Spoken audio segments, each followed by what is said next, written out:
여러분 안녕하십니까? 전격시사 고성국입니다. 정부에서 적정 의료인력 산출기구인 추계위원회 신설 방침을 밝히는가 하면 처음으로 전공의에게 사과를 했습니다. 저 의료계에서도 긍정 반응이 나왔습니다. 그러나 서울대의 의대생 휴학계 승인에 대해 정부가 엄정 대응을 예고하면서 또다시 냉기류가 도는 것 같습니다. 의정 갈등 이슈를 포함한 전국 현안에 대해서 개혁신당 정책위 의장, 의사 출신의 이주영 의원 연결해서 얘기 듣겠습니다. 10월 개편을 맞아 새롭게 선보이는 코너입니다. 정치 Y 질문을 제가 계속 던지는 코너입니다. 서정욱 변호사와 김준일 시사평론가와 함께하겠습니다.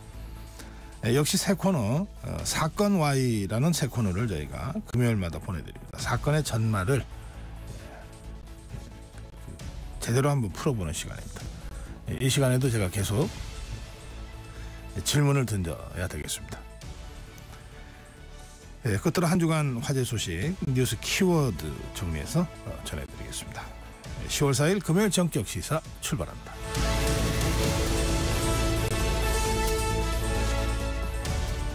전격 시사는 유튜브 라이브로 지금 생방송 여러분 함께 하실 수 있습니다. 문자 참여해 주십시오. 짧은 문자 50원, 긴 문자 100원, 샵 9730입니다. 콩어플 무료입니다. KBS 라디오 채널 정치경제사회문화 명품 컨텐츠가 지금 여러분을 기다리고 있습니다. 구독과 좋아요 그리고 좋은 댓글로 KBS 라디오와 여러분 함께 해주십시오.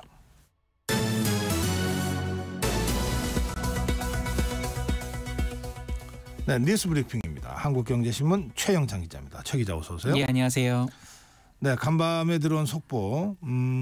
이게 중동 관련 소식이긴 한데요. 미국 소식입니다. 조 바이든 대통령이 이스라엘과 함께 그 이란의 미사일 공격에 대한 보복을 논의하고 있다. 이렇게 언급을 했습니다. 그렇습니다. 이제 기자단 질문이 있었는데요. 이스라엘이 이란의 석유 시설을 타격하는 것을 지지하느냐 이렇게 묻자 바이든 대통령이 그것에 대해 논의하고 있다 이렇게 답했습니다.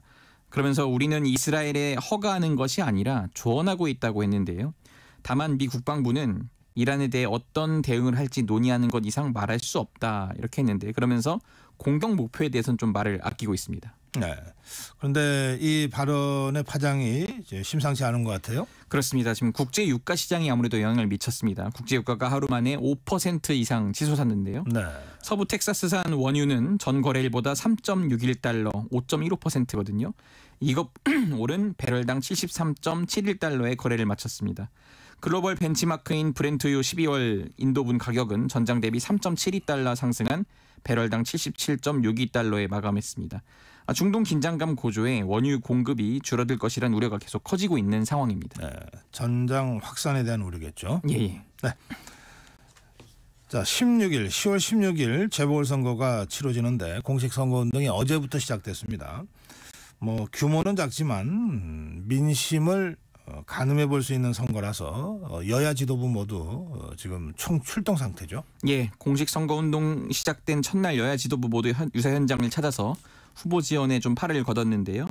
먼저 여당은 이 추경호 국민의힘 원내대표가 박용철 강화군수 후보 출정식에 갔습니다. 인천과 서울을 연결하는 지하철 수건사업 공약 반드시 이행 지원하겠다 이렇게 말을 했고요. 네. 전남 영광군수 재선거는 호남 민심이 이제 더불어민주당과 조국혁신당 중 어느 쪽을 선택할지 확인하는 계기가 될 거여서 지금 두 당이 모두 사활을 걸고 있는데요. 먼저 이재명 대표는 오전에는 전남 영광, 오후에는 부산 금정을 방문해서 정권을 심판하고 새롭게 정권을 창출해낼 민주당을 선택해달라고 호소했습니다. 조국혁신당 조국 대표는 그 후보를 낸 전남 영광과 곡성, 부산을 잇따라 찾아서 정권과 각을 세우면서 야권 분열 우려를 불식시키는 데 주력했습니다. 네. 그런데 부산 금정구청장 선거요. 예. 더불어민주당과 조국혁신당 후보 단일화가 그동안 좀 논의가 좀 지지분인했는데 예.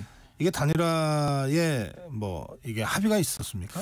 아직 이제 합의를 한 건 아니지만 어쨌든 네. 이재명 대표가 총대를 맨 모양새입니다. 이제 부산 금정 유세에서 자기가 여기 오는 길에 조국 대표도 얘기했다. 우리가 비록 경쟁하지만 서로를 배제하기 위한 것이 아니라 파이를 더 크게 키우기 위한 것 아니겠냐 이렇게 말을 했는데요. 그러면서 곧 1대1 구도가 국민의힘과 1대1 구도가 만들어질 것이다. 초박빙 선거가 될 거라고 이렇게 주장을 했습니다. 앞서 민주당과 조국혁신당은 부산 금정구청장 후보 단일화 협상을 이루지 못하고 결국 지난달 27일 각각 본 후보 등록을 마쳤는데요. 일단 양 당이 좀 보는 시각이 달라서 끝까지 가봐야 할 것 같습니다. 네. 서울에서는 서울시 교육감 선거 있지 않습니까? 예. 시내에 서울시 교육감 후보 포스터가 쫙 붙었더라고요. 그렇죠. 예. 유세 첫날 분위기는 어땠어요? 아무래도 이제 후보들 4명 후보자가 이제 출사표를 던졌는데 각각 다 이제 결의를 다졌습니다. 먼저 보수 진영 단일 후보인 조전혁 전 의원 서희초에서 순직 교사를 추모한 다음에 광화문에서 출정식을 열었습니다. 초등학교 지필평가 부활이라든지 이런 학력 신당을 우선 과제로 내걸었고요. 독립문에서 출정식을 연 진보 진영 단일 후보 정근식 서울대 명예교수는 역사 왜곡 심판론을 내걸었습니다. 독자 출마한 중도 보수 진영 윤호상 후보는 방과 후 수강료와 영어 사교육비 부담 경감 방안 마련을 내걸었고 또 최보선 후보는 교육의 정치적 중립 보장과 취약계층 지원기금 1조 원 조성 이런 공약을 내걸었습니다. 예. 여권에서는 김대남 전 대통령실 행정관 이른바 공격 사주 의혹 논란이 이어지고 있습니다. 한동훈 대표가 진상조사 의지를 강하게 보이고 있네요. 예, 지금 어제 이제 개천절 경축식 끝난 다음에 지금 한동훈 국민의힘 대표가 허위 공격 사주는 선을 넘는 해당 행위라면서 강경 대응 입장을 굽히지 않았는데요. 안 대표는 좌파 유튜브 아주 극단에 서 있는 상대편에다가 허위 공격을 사주한 것은 선을 많이 넘는 해당 행위 이렇게 지적을 했습니다. 그러면서 그 녹음을 보면 그게 무슨 모의하는 게 아니라 그냥 실행 행위 자체가 그대로 녹음된 것이다. 이런 부분을 당이 알고서도 묵인한다면 공당이라고 할 수 없을 것이다. 그러니 필요한 조치를 취하는 것이다. 이렇게 강조를 했습니다. 네. 이 사안과 관련해 대통령실에서도 입장이 나왔습니까? 그렇습니다. 지금 대통령실은 한 인터넷 매체에서 방영한 이 김대남 전 행정관의 녹취 내용 대부분은 대통령 부부에 대한 비난 일색이고 다만 지난 전당대회 당시 당대표 관련 내용이 일부 있었을 뿐이라면서 이 녹취록을 근거로 대통령실과 당의 갈등을 주장하는 것은 온당치 않다는 점을 좀 분명히 한다 이렇게 밝혔습니다. 김 전 행정관의 녹취록 여파로 당정 갈등이 좀 격화되고 일각에서 용산 배우설까지 나오자 이를 직접 반박한 겁니다. 김 전 행정관도 입장을 냈는데요. 지금 해당 인터넷 매체가 계속 편집으로 저를 압박하고 대통령실을 겨냥하고 있는 것에 대해 그 누구도 해당 매체를 비판하지 않는다. 저는 그곳의 스피커가 아니다. 이렇게 해명을 했습니다. 네. 전국 의과대학 교수들이 어제 용산의 대통령실 인근에서 집회를 열었군요. 그렇습니다. 의대 교수들이 주최한 첫 집회였는데요. 그러니까 이들은 정부의 무리한 의대 정원 정원 확대 추진으로 교육의 질이 떨어진다. 그러면서 부실 의사가 양산될 것이라고 주장했는데요. 이 의평원이라고 있습니다. 한국의학교육평가원인데 이곳이 전국 40개 의대를 정기적으로 인증을 하는데요. 그런데 네. 지난달 25일이죠. 교육부가 의평원 관련 시행령의 개정을 예고를 한 겁니다. 의대 교육 여건이 나빠질 경우 의평원이 이제 불인증을 바로 하기 전에 의대 측에 1년 넘게 보완할 시간을 보장해 주겠다 이런 내용이거든요. 네. 그런데 의대 교수들은 이거를 의대 증원에 따른 교육 여건 악화가 드러날까 두려워하는 정부가 시행령을 동원했다 이런 식으로 지금 비판을 하고 있습니다. 네. 어제 한덕 총리는 한동훈 대표와 만나서 의정 갈등 해법을 모색했습니다. 예. 어떤 대화가 오갔나요? 일단 문제를 조속히 해결하려면 만나야 한다. 그리고 전제 조건이나 하선 의제 없이 대화부터 시작해야 한다. 이런 데 좀 공감대를 형성했습니다. 네. 한동훈 대표는 목표는 오로지 국민 건강과 생명을 지키는 시스템을 발전시키는 것이라고 했는데요. 그 하나만이 사실 의제다 이렇게 강조했습니다. 어제 한 총리와 우원식 국회의장도 만났습니다. 이제 만나서 의정 갈등 해결책을 찾기 위해서 이제 여야 의정 협의체라든지 이런 걸 구성하는 방안을 논의했는데요. 우원식 의장은 정부가 유연하게 접근해야 의료계도 화답하고 결단할 거다 이렇게 강조했습니다. 네, 최근 수도권 중심으로 주택 거래가 늘었습니다. 그러면서 각종 위법, 편법 행위도 늘고 있는 것 같아요. 예. 국토부가 이 위법 의심 거래를 다수 발견했습니다. 그렇습니다. 거의 400건이 육박하는 위법 의심 거래를 적발했는데요. 네. 그러니까 지금 가격 담합 의식 행위 이런 게 있었습니다. 그래서 소셜 미디어 오픈 채팅방을 통해서 특정 가격 이하로 집을 내놓지 않도록 하고 이 매물을 싸게 내놓은 특정 부동산 중개업소를 이용하지 않기로 한 유동 행위가 적발이 된 겁니다. 그리고 지금 서울 강남에서도 이미 계약이 끝난 건인데 이제 공인중개사에서 미끼 매물로 활용해서 대출을 더 받기 위해 이제 거짓으로 신고하는가 하면은 이런 자금 조달 계획서를 허위로 작성하는 편법 증여 의심 사례도 일부 포착이 됐습니다. 그 필리핀 가사도우미 그 입국에서 일한 지 한 달 지났잖아요. 예. 평가가 좀 나왔습니까? 지금 이제 이들이 100명이 와서 142가정에서 일을 시작했는데 네. 한 달 지나 보니까 24가정이 또 중도 취소한 걸로 나왔어요. 이제 사전에 계약을 포기한 가구가 있는가 하면 이용하다가 그만둔 곳까지 나왔는데 어쨌든 지금 아직 시범 초입이기 때문에 이것에 대한 좀 계속해서 좀 보완이 필요해 보입니다. 예, 뉴스 브리핑 여기까지 하겠습니다. 한국경제신문 최형창 기자였습니다. 감사합니다. 네, 전격 시사 듣고 계신 지금 시각 7시 31분입니다. 전격 시사 날씨 정보입니다. 오늘은 파랗게 빛나는 가을 하늘이 펼쳐지겠습니다. 날이 흐렸던 어제와 달리 오늘은 전국이 대체로 맑겠습니다. 다만 크게 나는 일교 차이는 유의하셔야겠는데요. 아침에는 쌀쌀하고 낮에는 선선하겠습니다. 현재 기온 대관령이 6.8도, 충북 제천 9.2도, 경북 봉화 9도, 서울은 11.9도로 어제보다는 조금 높게 시작하고 있는데요. 한낮에는 가을볕이 내리쬐면서 기온을 더 끌어올리겠습니다. 충청과 남부지방을 중심으로는 낮 기온이 어제보다 5도 이상 크게 오르겠습니다. 낮 기온 서울이 25도, 대구 24도로 어제보다 2도가량 높겠지만 대전 24도, 전주 25도로 이들 지역은 어제보다 8도 이상 크게 오르겠습니다. 밤사이 기온이 낮아지면서 내륙을 중심으로는 짙은 안개가 낀 곳이 있어서 교통안전에 유의하셔야겠습니다. 주말인 내일도 전국에 가끔 구름만 많이 끼면서 야외 활동하기 좋겠는데요. 올해 일요일에는 중부 내륙과 남부 지방에 비 예보가 나와 있습니다. 지금 서울의 기온은 11.9도입니다. 지금까지 날씨 정보의 조한일이었고요. 이어서 이 시각 교통 상황을 KBS 교통정보센터의 김민희 씨가 전해드립니다. 상습 정체 구간 중심으로 출근 정체가 빠르게 늘고 있습니다. 서울 시내 강변북로 구리 쪽으로는 방화대교부터 동작대교까지 정체 길어져 있고요. 같은 방면 올림픽대로에서는 행주대교부터 월드컵대교 사이와 여의도 일대, 다시 반포대교부터 성수대교 사이로 속도 줄여 지납니다. 수도권 제1순환고속도로 일산에서 판교 쪽으로 송내 부근 4차로에서는 고장난 차를 처리하고 있는데요. 뒤로 계양부터 속도 줄여 지납니다. 더 가서는 소래터널 일대와 다시 시흥요금소에서 안현분기점 사이로 더디게 지납니다. 그 밖에 남해고속도로 순천 쪽으로 창원 2터널 부근 1차로에서도 고장난 화물차를 처리하고 있어서 부근으로 정체 시작됐습니다. KBS 교통정보센터였습니다.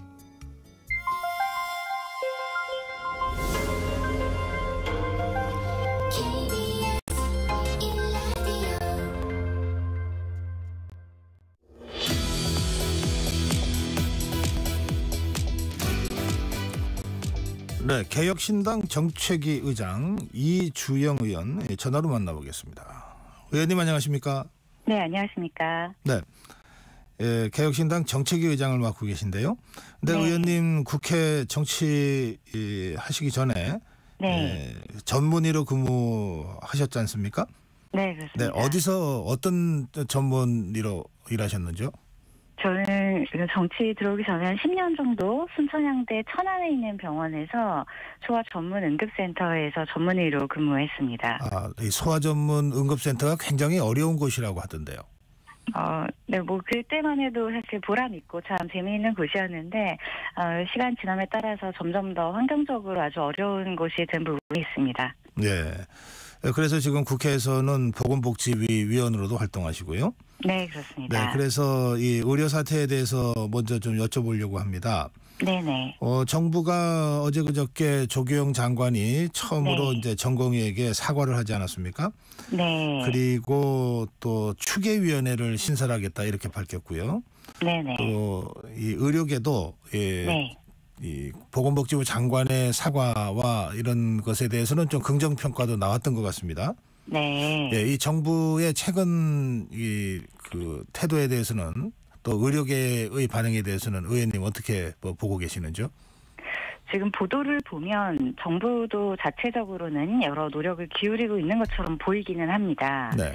다만 이 의료계와 앞으로 논의를 해나갈 수 있는가 하는 방향성에 대해서는 사실 계속 어긋나고 있다는 것으로 보이는데요. 네. 의료계에서 이번에 뭐 일부 환영한다는 이야기를 낸 것도 아무튼 정부 혹은 보건복지부 쪽과 앞으로 협의를 해 나갈 것이기 때문에 그 움직임에 대해 화답한 것이기는 하나 네.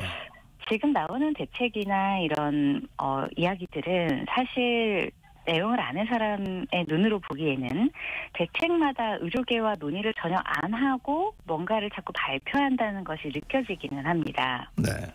이를테면 예전에 뭐 교육부 연석회의라던가 이런 곳에서도 저 스스로도 여러 번 느꼈던 것인데 이 나오는 대책을 보자마자 교육부 쪽에서도 이거 커리큘럼을 전혀 보지 않은 사람이 만든 대책이구나 하는 게 느껴집니다. 아, 그래요? 그런데 이번에 수급추계위원회라던가 특히 전공의 수련 방안 개선 이런 부분에 대해서도 이 안을 제가 받아보면 이것도 전혀 모르는 사람들끼리 대책을 만들었구나 하는 것이 강하게 느껴지는 겁니다. 네. 그러다 보니 의료계 입장에서는 정부의 전향적인 태도 변화가 있다면 우리가 화답하겠다는 뜻으로 환영의 뜻을 표하기는 했으나 이 내용 자체에 대해서 뭔가 정부의 변화나 진정성 혹은 실질적으로 해결하겠다는 의지는 사실 아직도 느끼지 못하고 있다고 저는 생각이 되고요. 네. 이번에 추계위원회 같은 경우도 이거는 정부가 모르고 했다기보다 일종의 눈 가리고 아웅하는 부분이 있기는 합니다. 네, 이것이 과거에 여러 번 정부와 의료계가 논의를 할 때도 비슷한 형태로 진행이 됐었는데요. 네. 정부는 뭔가 의료계와 협상할 수 있는 카드를 내는 것처럼은 하는데 그 카드가 겉으로 보기에는 그럴듯해 보이나 실제로 작동하지 않는 카드인 경우가 많습니다. 이를테면 추계위원회도 지금은 국책으로 진행되는 보건사회연구원의 의료인력추계센터를 바탕으로 해서 인력수급추계위원회에 의료계가 들어오라는 거거든요. 네.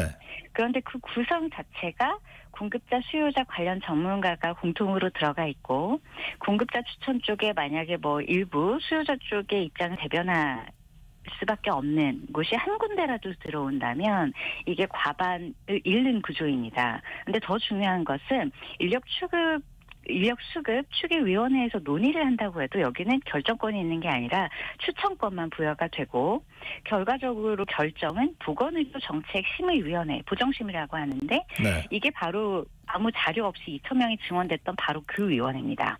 거기서 결국은 최종 결정이 되는 건 똑같은 구조입니다. 그렇기 때문에 추계위원회를 신설하겠다고는 했지만 의료계 입장에서는 결과적으로 그걸 만들어서 유명무실한 추천 시스템만 만든 다음에 결국 작동하는 결정기구는 또 정부 마음대로 하겠다는 거지 않냐. 그런데 그 기구에 대한 신뢰를 이미 잃었기 때문에 이 상황이 발생한 것인데 거기에 대해서 이것이 진정성 있는 대책이 맞냐 이렇게 반문하고 있는 것이죠. 예. 그 의원님 쭉 설명을 해 주셨는데요.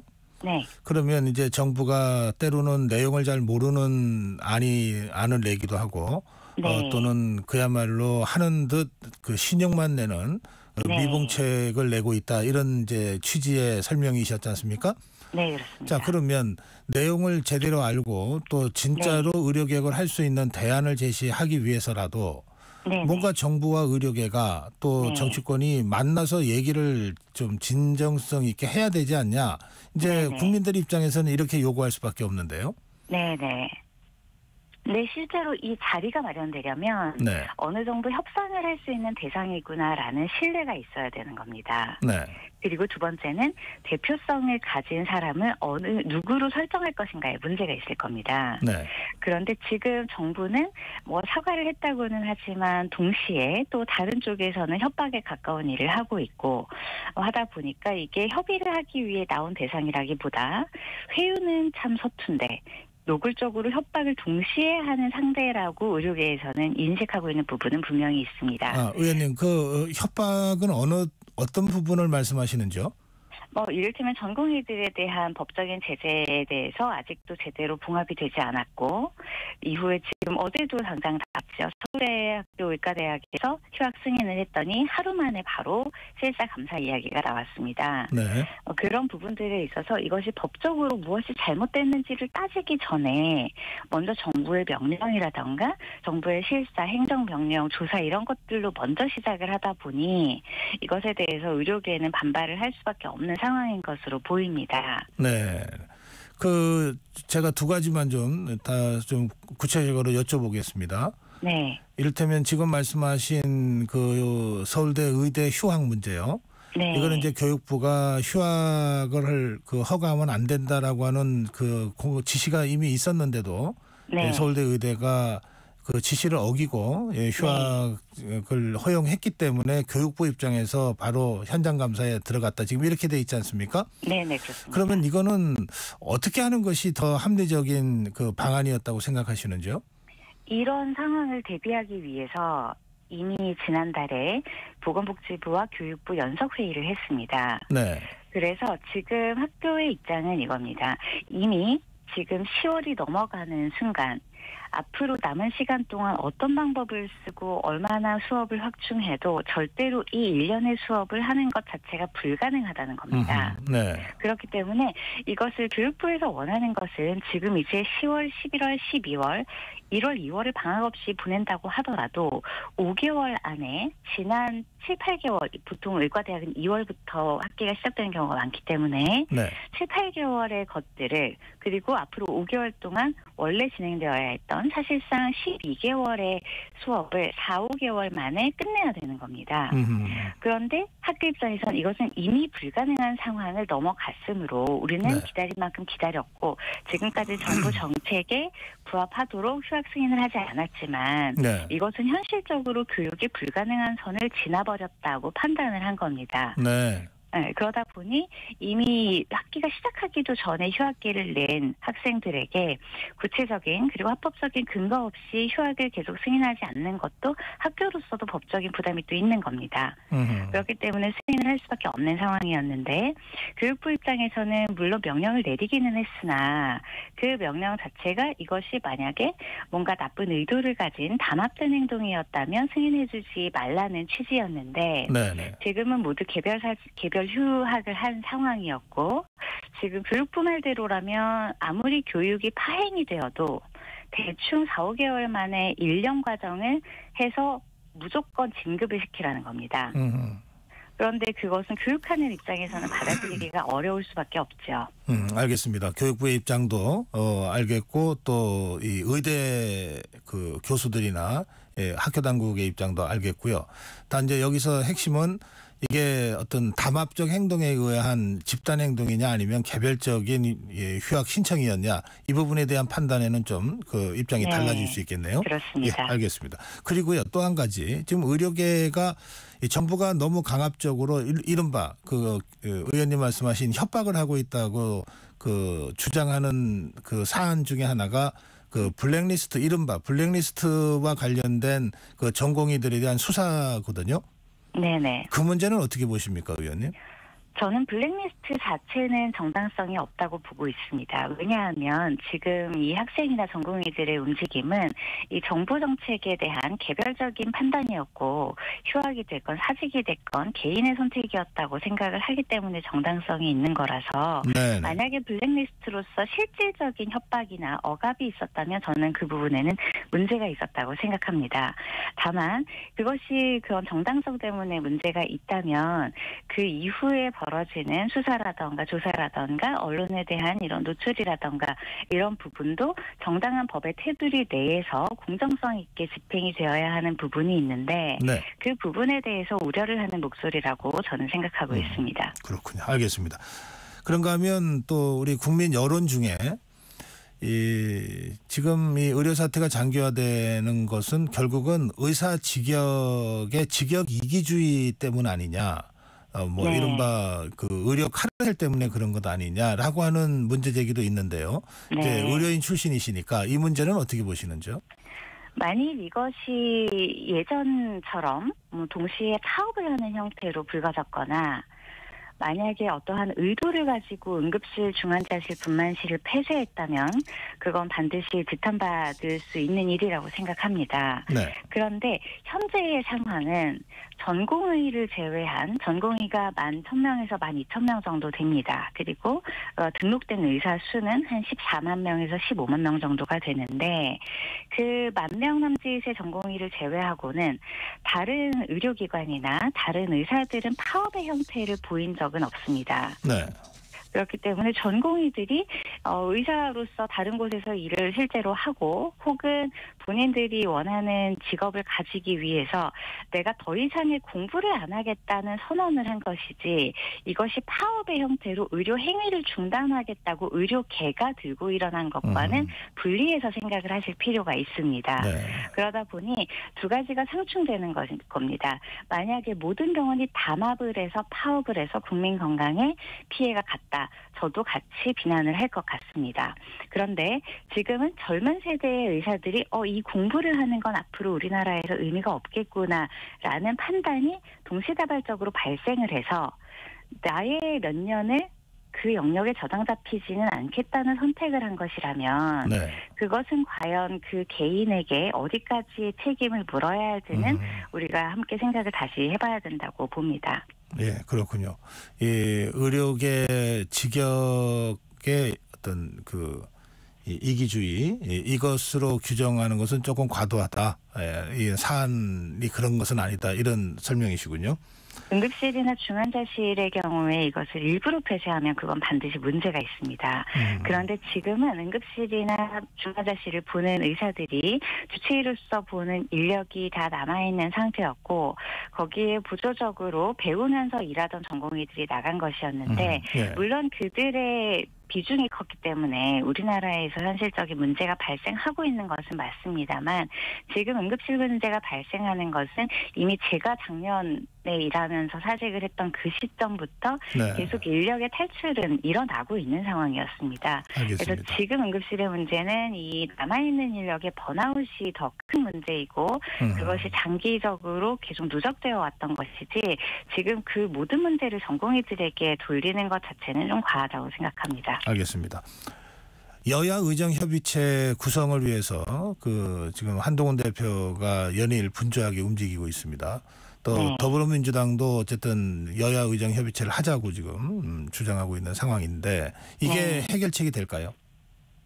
기본적으로 여야 의정 협의체가 되려면 여야 정은 협의가 된 상태에서 의료계를 불러야 한다고 생각합니다. 네. 그런데 지금은 여야도 합의가 전혀 되지 않고 심지어 여당과 정부도 합의가 썩 되지 않는 상황으로 보이기는 합니다.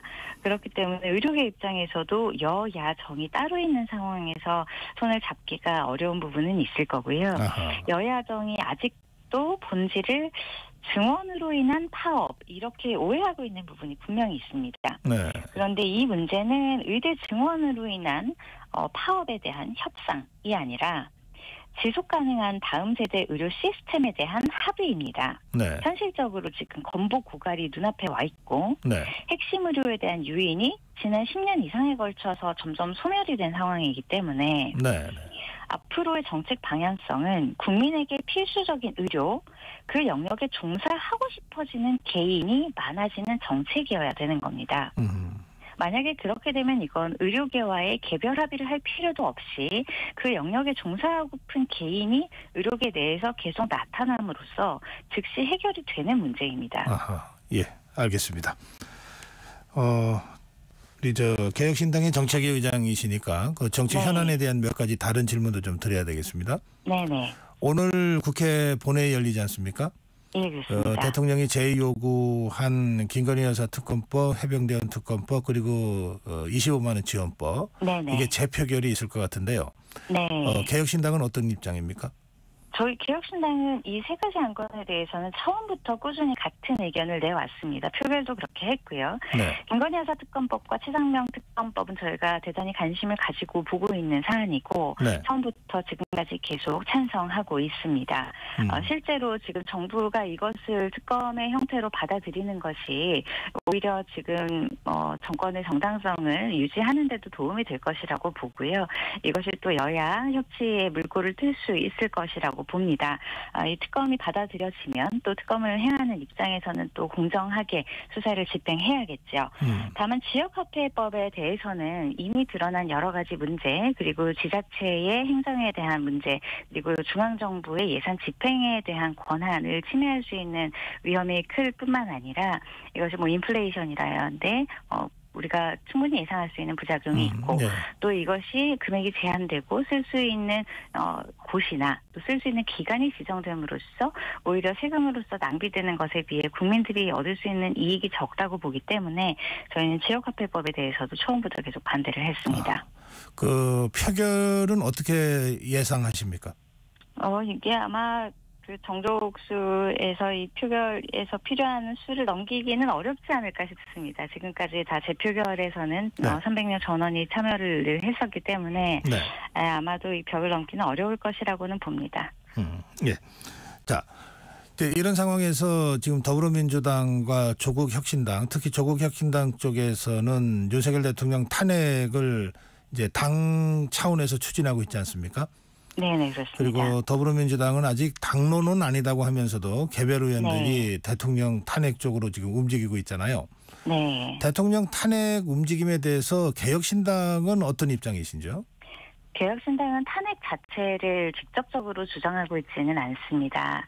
다만 대통령과 또 대통령 배우자에 대한 실체 그리고 관련된 여러 현안들에 대해서는 대단히 예민하게 그리고 우려하면서 지켜보고 있는데요. 네. 왜냐하면 탄핵이라는 것 자체가 가진 성질을 보아야 합니다. 이 탄핵이라는 것이 개인에 대한 징벌적인 의미만 있는 것이 아니라 한 국가가 어떠한 정권을 유지하고 또 어떤 방식으로 정권을 바꾸는가 그리고 외국에서 봤을 때의 한 국가에 대한 정책 안정성 혹은 우리가 신뢰하고 거래하거나 교역할 수 있는 국가인가에 대한 것들을 큰 틀에서 보아야 하기 때문에 명확한 근거 그리고 정확한 증거 그리고 누가 보아도 합당한 정당성과 당위가 없다면 이것은 함부로 정쟁용으로 입에 올려서는 네. 안 되는 것이라고 생각은 합니다. 네. 다만 그 근거가 분명하게 드러나거나 우리가 피할 수 없는 실책에 대해 전 국민적으로 그리고 법적으로 확인된다면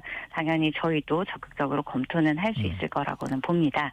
다만 저희는 이것을 벌하는 것과 마찬가지로 대한민국이라는 나라가 어떻게 안정적으로 세계 속에서 잘 커나갈 수 있는가 그리고 우리가 해외와 만날 때 어떠한 안정성을 가지고 일할 수 있는가에 대해서도 함께 고민해야 하기 때문에 네. 득실에 대해서 아주 진지하게 고민을 하고 이야기를 해야 한다고 봅니다.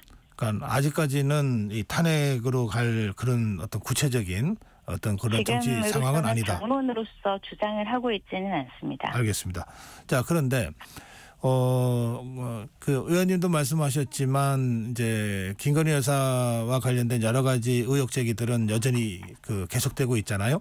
네, 그렇습니다. 그런데 이제 그 여러 의혹 중에 그 총선 공천 개입 의혹과 관련해서 네. 이게 그 개혁신당의 이준석 의원이 연관된 의혹으로 이게 비화된 측면이 있지 않습니까?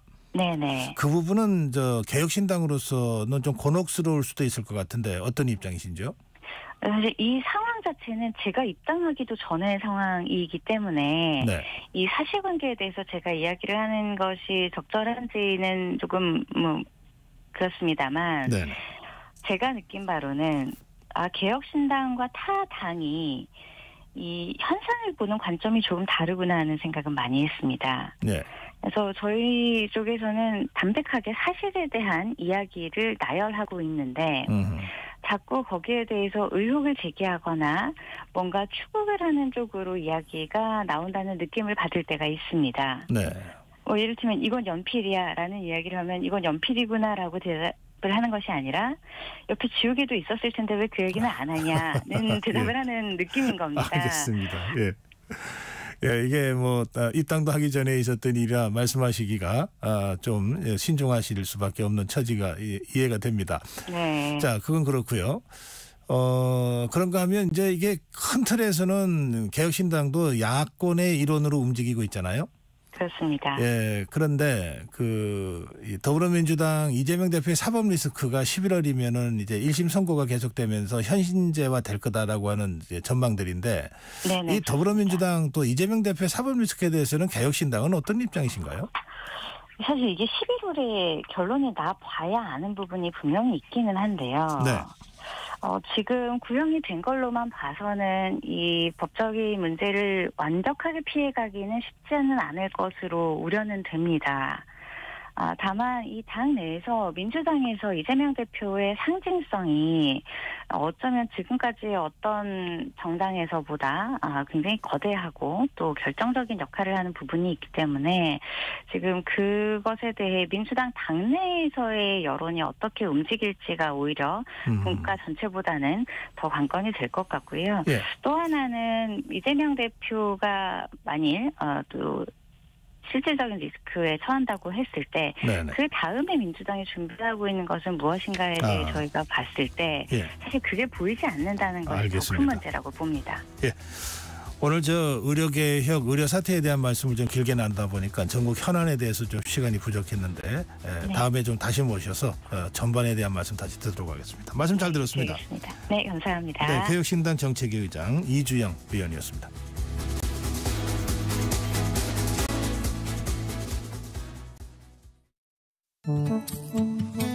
KBS 라디오 기후위기 대응 캠페인 지구를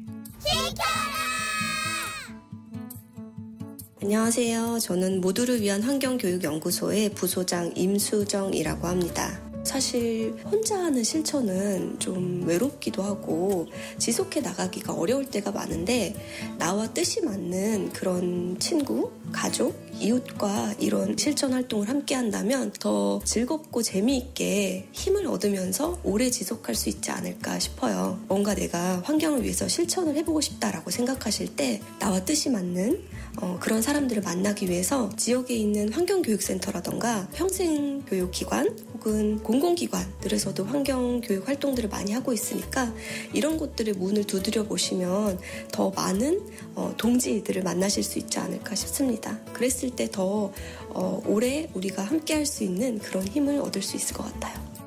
사람마다 다양하게 환경 실천을 하고 계신 분들도 계시고 또 어떤 걸 해볼까 고민하시는 분들이 많이 계실 것 같은데 제가 좀 추천해드리고 싶은 사이트가 1.5도씨 라이프스타일 계산기라는 사이트가 최근에 만들어졌어요.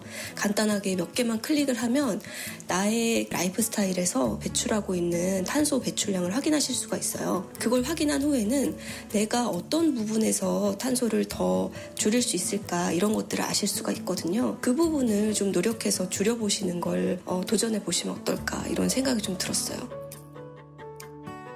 뜨거워지고 있는 지구. 지금 우리의 문제입니다. KBS 라디오 기후위기 대응 캠페인 지구를 지켜라 였습니다.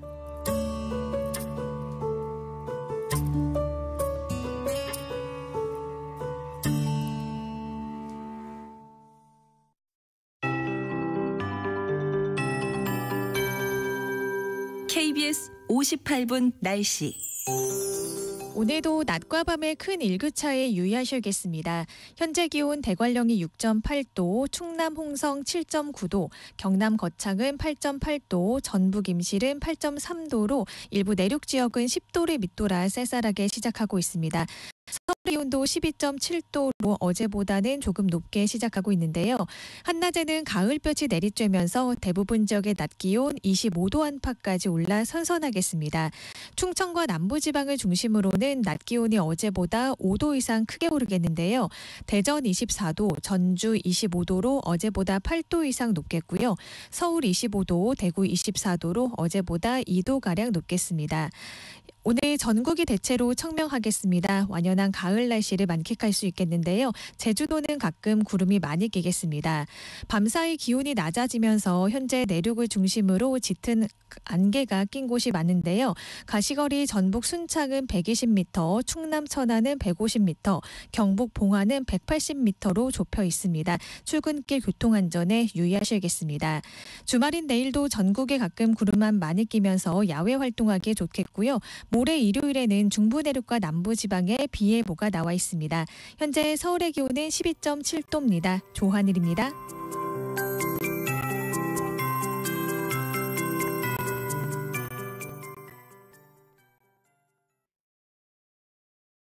정성을 다하는 국민의 방송 KBS가 8시를 알려드립니다. AM 711kHz, FM 97.3MHz, KBS 1라디오입니다. HLKA.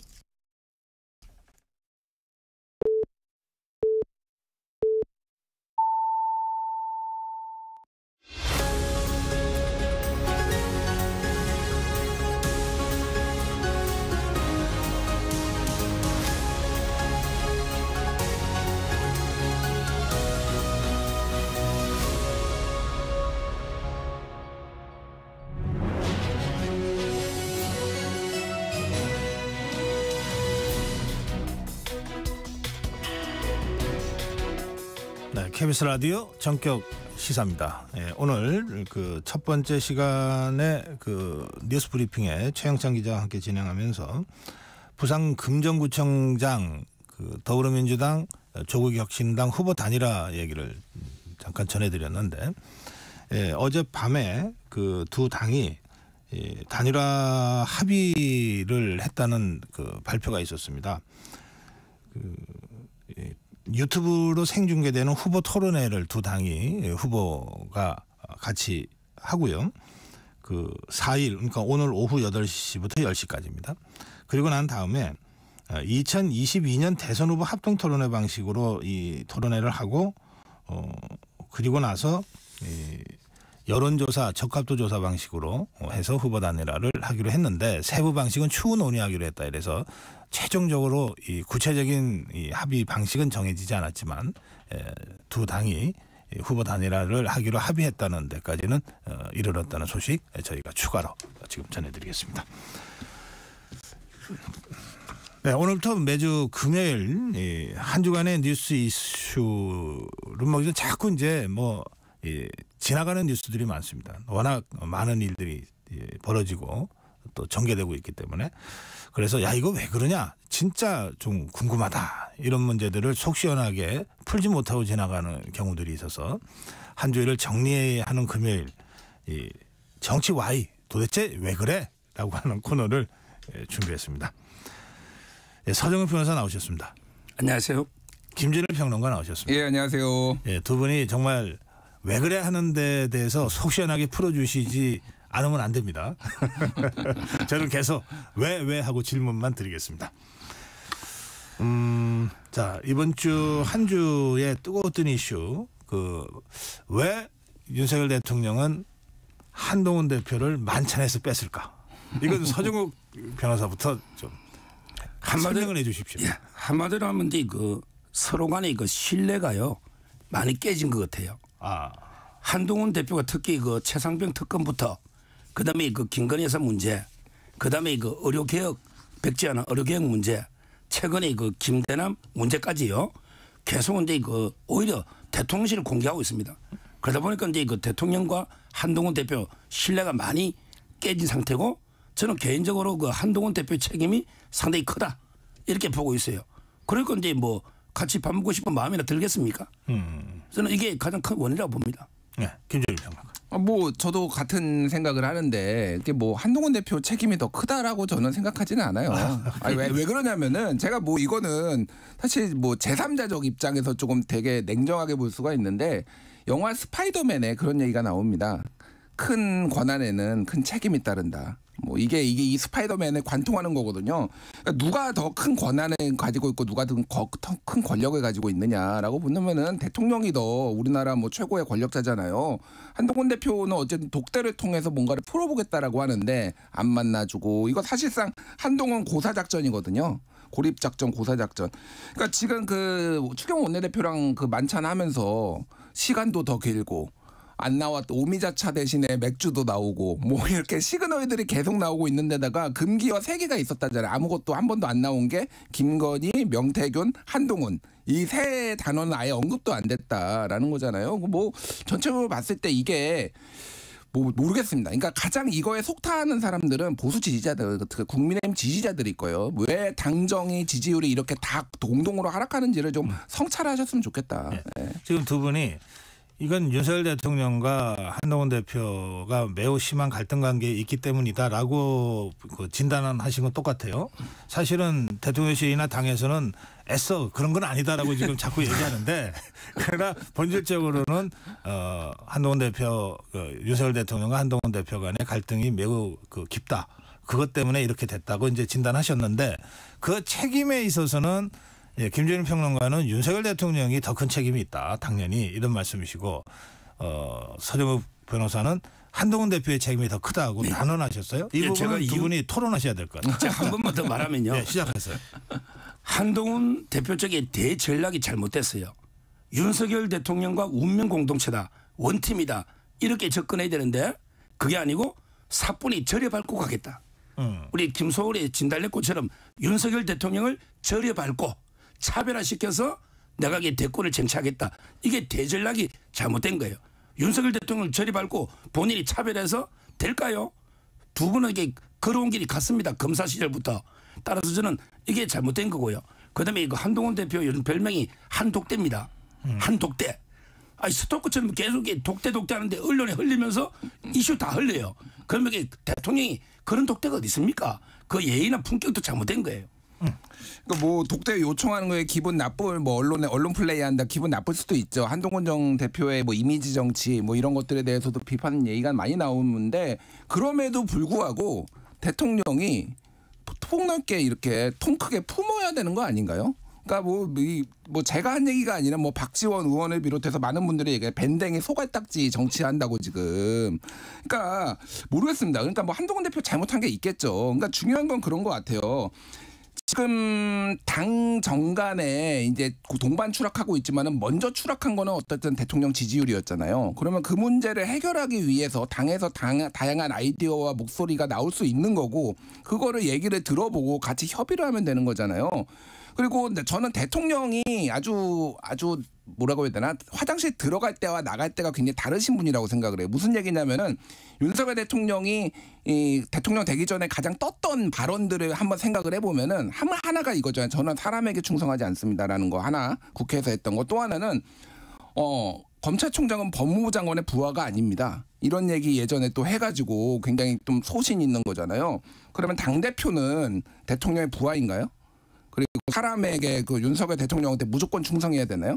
그러니까 본인은 지금 그런 생각을 가지고 있고 지금 그런 식으로 하고 있잖아요. 본인이 했던 말하고 본인이 예전에 가졌던 철학하고 완전히 매치되게 사람이 바뀌었다. 좀 옛날에 뭐 좀 멋져 보였던 그 윤석열로 좀 돌아와라. 뭐 이런 말씀 드리겠습니다. 네. 근데 그 서정욱 변호사가 얘기한 그 한동훈 대표 측의 전략이 잘못됐다 대목이 있잖아요. 네. 그 부분은 어떻게 보세요? 아니 뭐 전략 잘못됐다고 붙일 수도 있죠. 뭐 독대를 뭐 흘린 거 가지고 누가 흘렸는지도 지금 명확하지 않잖아요. 뭐 한동훈 측에서 흘렸을 수도 있겠죠. 그러니까 그게 그럼 뭐 어떻게 해야 되나? 그러니까 어떻게 하면 제가 지금 묻고 싶어요, 진짜 우리 서정욱 변호사인데 그러면 한동훈 대표는 어떻게 궁금하네. 해야 돼요, 그러면은?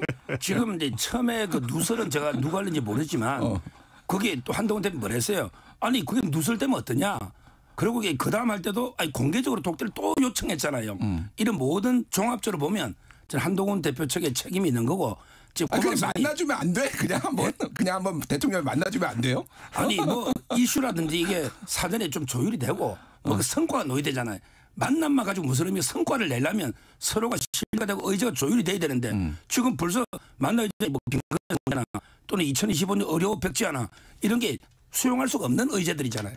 그걸 무조건 수용이 안 된다고 하는 게 아니라 김건희 여사는 성역입니까? 얘기도 못합니까? 지금 사과론이 예를 들면 당내에서 소장파들도 엄청 나오고 있잖아요. 뭐 한동훈 대표 혼자 그렇게 생각하는 것도 아니고 지금 지지율 떨어지는데 뭐 오늘 조선일보 기사 제목이 굉장히 눈에 띄는데 모두가 알고 모두가 눈 감는 김 여사 문제, 이게 조선일보 제목이 굉장히 재밌게 봤는데 앉으면은 당의 중진들이 다 한탄하면서 김 여사 문제 얘기만 한다라는 건데 어느 한 사람 직언하는 사람이 없다. 이게 조선일보 기사의 얘기거든요. 상황이 이러면은 당대표가 총대 메고 얘기를 해야 되는 게 당연한 거 아닌가. 이거를 가지고 뭐 절대 타협을 할 수가 없는 의제다. 그럼 뭘 가지고 얘기를 합니까 도대체. 이쯤 할까요 이 문제는? 예. 그래요.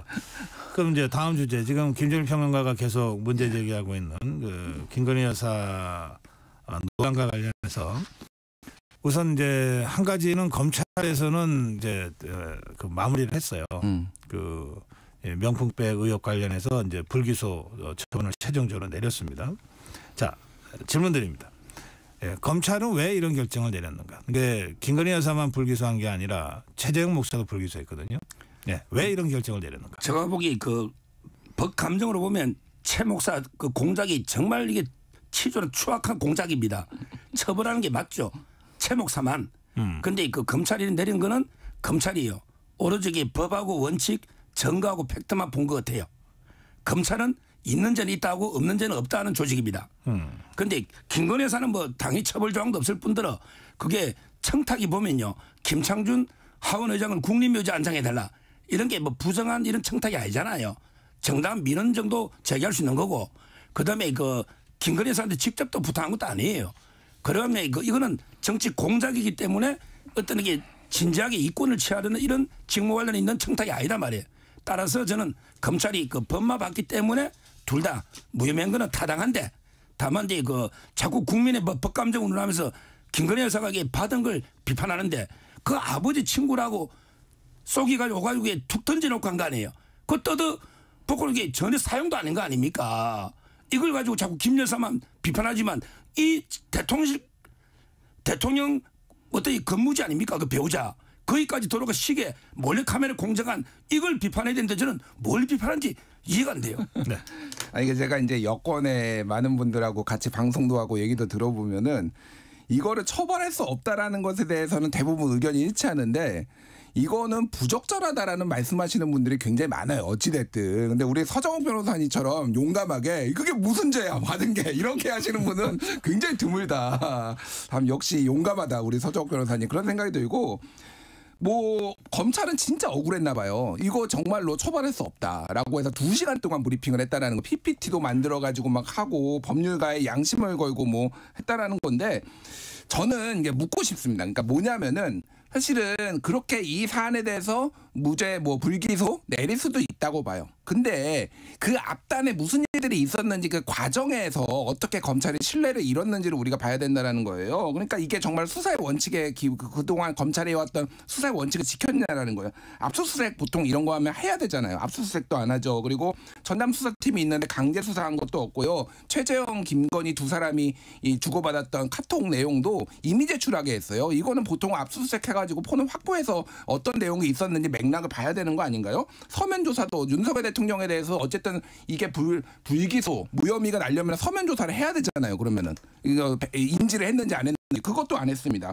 그리고 이게 결론에다 정해놓고 이렇게 왔다라는 거, 가장 결정적인 거는 김건희 여사 수사할 때 가가지고 검사들이 폰 반납하고 폰 상납 뭐 조사라는 얘기까지 있었는데 그런 것까지 했단 말이에요. 누가 대한민국의 피해자가 그런 식으로 조사를 받습니까? 이 과정을 보면 아 이거는 아예 불기소하려고 처음부터 작정을 했구나.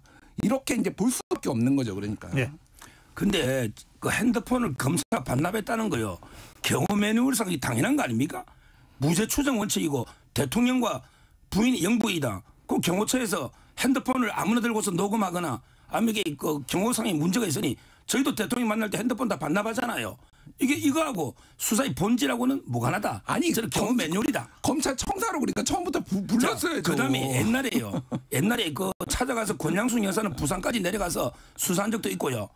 아주 옛날에는 호텔에서 수사한 적도 있고 장소가 중요한 게 아니고 경호 문제가 있으니 만약에 그게 서울중앙지검으로 왔을 때 그 정보가 누설되고 그러면 이게 개딸들이나 완전히 몰려들면 이게 경우는 어떻게 책임집니까? 제 말은 수사의 강도, 내용을 보고 평가해야지. 아니 장소를 보고 평가할 문제는 아니라 봐요. 비공개 소환하는데 무슨 뭐 개딸들을 갑자기 말씀하시고 다 보안이 유지된다는 보장도 없죠. 아니 그러니까 모르겠습니다. 그리고 이제 예전에 저기 권양숙 여사 같은 경우에는 서울중앙지검이 부산지검에 내려갔는데 부산지검으로 이제 참고인으로 부른 거예요. 그러니까 어쨌든 청사 내에서 했습니다. 그러니까 원칙 기본을 검찰이 하나도 안 지키니까 이런 뒷말이 나오는 겁니다. 제가 이 지금 최근에 일련의 과정들은 그러니까 김건희는 성역이야? 이게 한마디에 딱 키워드예요. 그러니까 왜 김건희 여사에 대해서는 법도 제대로 적용이 안 되고 다 비껴나가느냐, 언급도 못하느냐, 말도 못하느냐, 보이도 못하냐 이런 얘기가 지금 계속 나올 수밖에 없는 거예요. 네. 예, 이 다뤄야 될 주제가 더 있네요. 김대남 전 대통령실 행정관과 서울의 소리 간의 그 통화 녹취록 공개와 관련해서 지금 한동훈 대표 측은 배후 수사를 촉구하고 있습니다. 그런데 이 사람이 전당대회 때 나경원 후보 캠프에서 일을 했기 때문에 이제 나경원 의원이 직접 나섰어요. 이게 저 야권이 지금 탄핵 빌드업을 하면서 시나리오로 밑밥을 던졌는데 한동훈 대표가 그걸 덥석 문격이다 이런 그 지금 비판이 지금 나온 상태입니다. 자, 이 문제가 왜 이렇게 가고 있는지 그 점에 대한 두 분의 토론을 듣겠습니다. 먼저 이제 그 김대남 씨는 저는 뭐 비판 많이 생각 안 하고 싶어요. 제일 이 사건이 나쁜 사람은 이명수 씨입니다. 저는 기자라고 안 합니다. 기자는 이렇게 몰래 사적인 대화를 녹음해서 악마의 편집애가 틀지 않아요. 자기가 말한 거 다 자르고 이런 거는 이게 그 불법이지. 그건 저는 취재를 안 보기 때문에 이명수 씨가 제일 나쁘다. 근데 그래도 예. 저희 이 KBS 공영방송의 품격을 위해서 예. 이명수 기자라고 호칭은 붙여주시는 게 좋겠습니다. 그럼 이명수 기자가 예. 기자답지 않게 제일 나쁘다. 네. 자, 두 번째 한동훈 대표한테는 제가 조언을 드리는 게요. 옛날에 삼국지 조조하고 원소가 관도대전했죠. 그때 조조가 이기고 나서 편지가 무더기 나왔어요. 조조 측에 내통한 신하들하고 간첩 편지죠. 그런데 그게 공작인데 그때 조조가 끌끌 웃으면서 편지다 불태워버리라. 그랬죠. 네. 한동훈 대표 녹음 파일 폐기해버리라. 더 이상 확대하지 말고 여기 배우 켠다고 배우가 켜지지도 않을 뿐더러 갈등만 되죠. 거기 누가 배우가 누가 있겠어요. 뭐 나경원 뭐 원희룡 대통령실 누구 노는데 다 이게 그 이명수 기자의 저는 좌파들이 분열 공작으로 보거든요. 따라서 거기에 확대하는 거는 아무한테 도움이 안 됩니다. 네. 이거는 그냥 끌끌 웃으면서 폐기하는 게 맞아요. 김전일 평론가. 그러니까 뭐 김대남 전 행정관의 부적절함에 대해서는 저도 공감을 합니다. 그러니까 제가 진짜 이게 이 지금 콩가루다라고 생각을 하는 게, 자 보십시오. 김영선 의원도 그 SBS 예전에 보도를 보면은 이제 개혁신당하고도 뭐 이제 딜을 하려고 했지만은 그 공관이 찾아가 가지고 나 이거 김건희 여사 이거 뭐 무슨 녹취록이지 뭐지 이거 단속공천 안 주면 이거 폭로하겠다라고 압박 협박 뭐 이런 거 했다라는 거 아니에요. 김대남도 똑같잖아요. 그러니까 김대남도 그 녹취를 보면은 이거 막 자기 공천 못 받은 거 얘기하면서 뭐 민주당 가서 뭐 영등포 구청장 뭐 이런 언급까지 합니다. 이런 거 다 폭로하겠다 뭐 이런 취지의 얘기를 하면서 그러니까 이게 뭐라고 해야 되나요? 그러니까 이익 앞에서는 뭐 윤리의식도 없고 그러니까 뭐 어떤 뭐라고 해야 되나 그러니까 예전에 용산 그러니까 대통령실 청와대에 있었던 사람들은 어떤 가치 뭐 이런 게 있었는데 지금에 있는 분들은 그런 게 전혀 없어 보인다. 참 개탄스럽다 개인적으로. 이게 이 김대남 한 명의 입장이겠냐. 굉장히 많은 사람들이 그런 식으로 눈이 뻘게 가지고 본인의 이익으로 이제 움직이고 있다라고 보고 저는 한동훈 대표 입장에서는 모르겠습니다. 이게 이제 뭐 용산 대통령실을 겨냥한 건지는 모르겠으나 조사를 할 만하다고 봐요. 그러니까 이게 뭐 모르겠어요. 그냥 지금 맥락상으로는 7월 10일 날 이명수 김대남 녹취가 있었고 7월 11일 날 MBN에서 MBN 이제 TV 토론에서 이제 그 원희룡 후보가 이거에 대해서 강력하게 공격을 했고 7월 12일 날 이제 서울의 소리가 나왔으니까 보도보다 먼저 알았다라는 거 아니에요. 그런데 또 이제 나경원 의원 얘기로는 그 전에 이제 국민의힘 최고위원이나 아니면 관련돼서 유사한 보도가 있었기 때문에 충분히 인지할 수 있었다라는 겁니다. 그러니까 어쨌든 이거는 조사를 안 해보고 무조건 덮는 거는 저는 말이 안 된다고 보고 다만 이게 그러니까 예를 들면 총선백서 TF에서 나왔을 수도 있는 거예요. 그러면은 이거는 당의 기강의 문제잖아요. 이런 식으로 아무한테나 막 이렇게 줘도 되는 거냐. 그러면은 최소한의 조사는 해봐야 된다. 그게 꼭 대통령실을 겨냥한 거라고 볼 수는 없어요. 제가 보기에는. 일단은 조사는 해보는 거는 한동훈 입장에서는 좀 당연하다고 보입니다. 개인적으로. 네. 네. 예, 다음 주제가 탄핵인데요. 이건 이제 김준일 평론가가 먼저 좀 답변을 해주시면 좋겠는데 탄핵으로 가는 거냐 이제 이런 질문을 제가 더불어민주당 의원들한테 드리면 뭐 당론은 아직 그렇지 않습니다. 근데 국민들은 심리적으로 이미 탄핵 상태입니다. 이렇게 설명을 하거든요. 애둘러서 지금 답변들을 하고 있어요. 반면에 조국혁신당은 공개적으로 탄핵 추진을 지금 하고 있죠. 질문. 왜 탄핵에 이렇게 집착하고 매달리는 것인가? 예, 김준일 평론가. 그러니까 아무런 여론의 반응이나 물밑에서 끓는 점이 없는데 혼자 지금 민주당 의원들이나 뭐 조국혁신당 의원들이 나 홀로 광야에서 지금 탄핵을 외치는 걸까요? 정말로 굉장히 많은 사람들이 지금 화가 나 있어요. 그러니까 그게 꼭 탄핵이 아니더라도 가장 이제 중요하게 제가 생각하는 거는 용산 대통령실 윤석열 대통령이 정치를 안 합니다. 네, 정치를 안 해요. 그러니까 이런 게 문제가 있으면 이걸 어떻게 해결해야 할지에 대해서 뭔가 로드맵을 제시하고 뭔가 피드백도 받고 그러면서 근데 심지어 여당 대표가 만나자고 해서 해결하자고 하는데도 안 되고 있잖아요. 그러니까 부글부글 끓는 거예요. 그러니까 극단적으로 이제 탄핵까지 시키자는 얘기가 나오는 것 같고 근데 탄핵이 뭐 주장할 수도 있죠. 근데 탄핵이 그러면은 그냥 뭐 야당이 마음 먹으면 되나요? 3분의 2가 동의를 해야 되는 거예요. 그러니까 그리고 그게 헌재로 넘어가면 잘 아시겠지만은 헌법 법률 위반이 있어야 되는 거잖아요. 그러니까 이게 제가 제일 궁금한 게 그런 거예요. 뭐 윤상현 의원도 최근에 탄핵을 막아야 된다. 나경원 의원도 탄핵을 막아야 된다. 탄핵을 할 만한 행동을 대통령이 지금 했나요? 정말 그거를 묻고 싶어요. 그러니까 우리 서정욱 변호사님한테 묻고 싶어요. 탄핵을 막아야 된다라고 묻는 계속. 거는 진행자인 제가 아니 맨날 탄핵을 막아야 된다고 여당에서 나오니까 무슨 잘못을 했길래 대통령이 질문이 있었으니까. 탄핵을 막아야 되나요? 아니 아무런 탄핵 사유가 없음에도 불구하고 탄핵을 자꾸 이게 운운하고 국회에서 탄핵의 반까지 행사를 강대권이 열어줬잖아요. 저는 가장 절박하게 탄핵 부러지는 게 조국, 그다음에 이재명, 그다음에 문재인으로 봐요. 다 세 명이 공통점이 뭐예요? 다 사법 리스크죠. 가장 절박한 조국 대표는 아마 10월 말이나 늦어도 11월 중에 대법원 선고 나오면 구속입니다. 2년. 그다음에 이재명 대표도 두 개가 11월 달에 선고 앞두고 있죠. 그다음에 문재인 전 대통령도 지금 그 사의 문제로 수사를 받고 있잖아요. 그러니까 이 범죄자들이 방탄 동맹에 의해서 자기들이 살기 위해서는 윤석열 대통령을 탄핵에 끌어내려야 살 수 있잖아요. 그러니까 저는 방탄을 위해서 탄핵을 계속 부르짖고 있는데 사유는 없어도 저는 지금도요. 박근혜 대통령 뭐 사유 있어서 당했습니까? 저는 억울하다고 생각해요. 개인적으로는. 박근혜 대통령 탄핵도 저는 억울하다 봅니다. 그러니까 저희가 철저하게 대비해야 되겠다. 그 의도나. 그래서 초기에 탄핵 공작을 이게 초기에 분쇄해야 된다. 저는 이렇게 보는 거예요. 그러니까 헌재 박근혜 대통령의 그 탄핵이 억울하면은 헌재 결정에 대해서는 인정하지 못하겠다. 이렇게 개인 의견. 박근혜 대통령 탄핵 관련까지 논의가 넓혀지면 시간이 부족하니까. 알겠습니다. 자, 지금 서정욱 변호사의 그 주장의 핵심은 조국 대표, 이재명 대표 그리고 문재인 전 대통령의 사법 리스크를 막기 위해서 억지로 탄핵 쪽으로 가져가고 있는 거다라고 하는 주장이시거든요. 네. 자, 그 부분에 대해서. 저는 뭐 그런 시각을 제가 동의하지는 않지만은 충분히 여권에서는 그렇게 생각할 수 있다고 봐요. 뭐 그거에 대해서는 뭐 여러 가지 의견이 있을 수 있는데, 그러니까 제가 말씀드리는 거는 어쨌든 3분의 2가 지금 찬성을 해야 되잖아요. 그러면은 이거 똑같습니다. 108명 중에 최소 8명 이상이 이탈을 해야 되잖아요.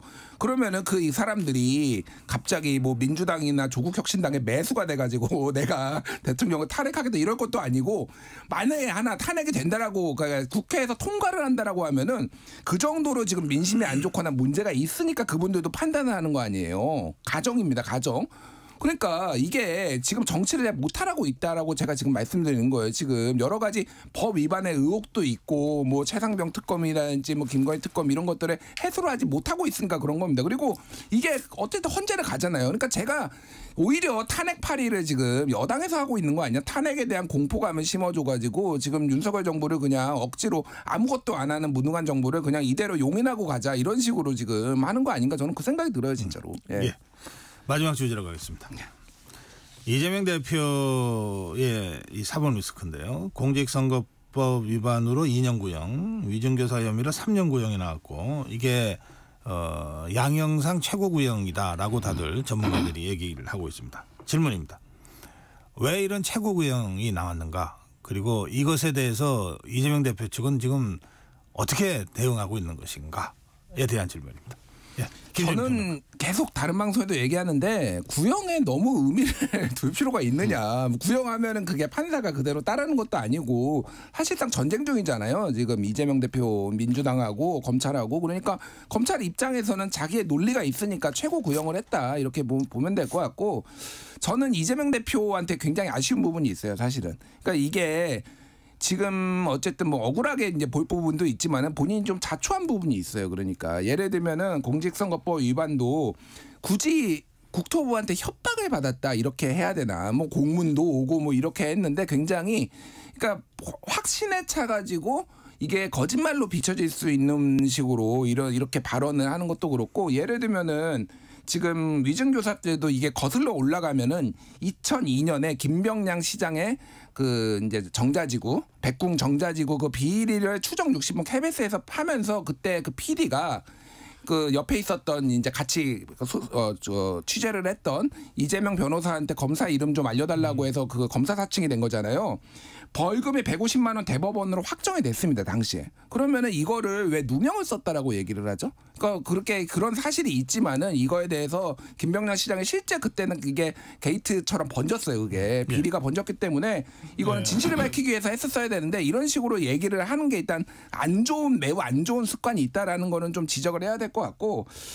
이거는 모르겠습니다. 어쨌든 검찰이 의도한 대로 나올지는 결국 법원이 볼 텐데 굉장히 조금 위험한 상황이다. 네.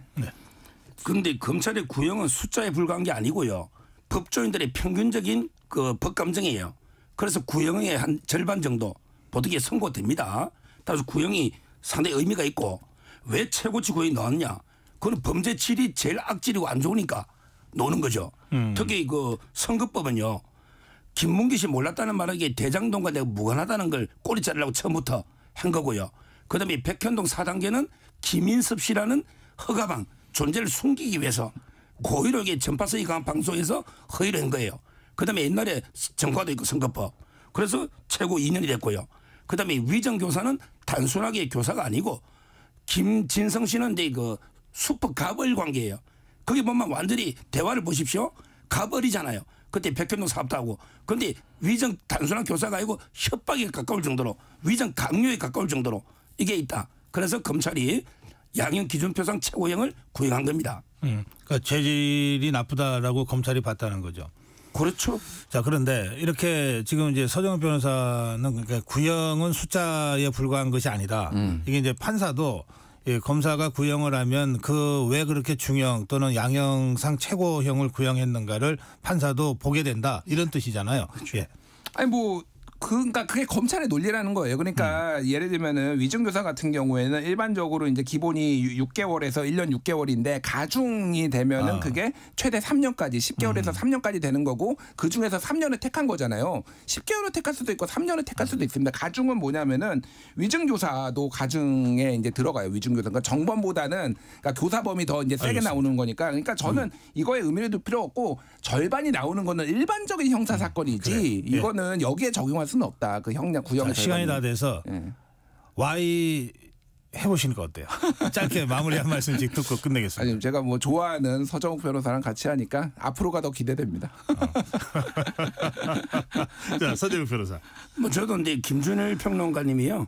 뭐 저하고 정치 생각은 좀 달라요. 그렇지만 이게 그 솔직하고 많이 알고요. 저도 같이 방송하니까 상당히 그 즐겁고, 특히 제가 존경하는 고 박사님하고 하니까 상당히 더 즐겁습니다. 아니, 기왕 와서 말씀하실 거면 존경하는 PD 작가들하고 하니까 말씀해 주셔야지. 다 존경하고 국민 전체를 다 존경하고. 네, 오늘 새로 시작한 정치 Y, 앞으로 제가 계속 질문 던지고 두 분의 답변을 듣도록 하겠습니다. 서정욱 변호사, 김준일 평론가와 함께했습니다. 고맙습니다. 감사합니다.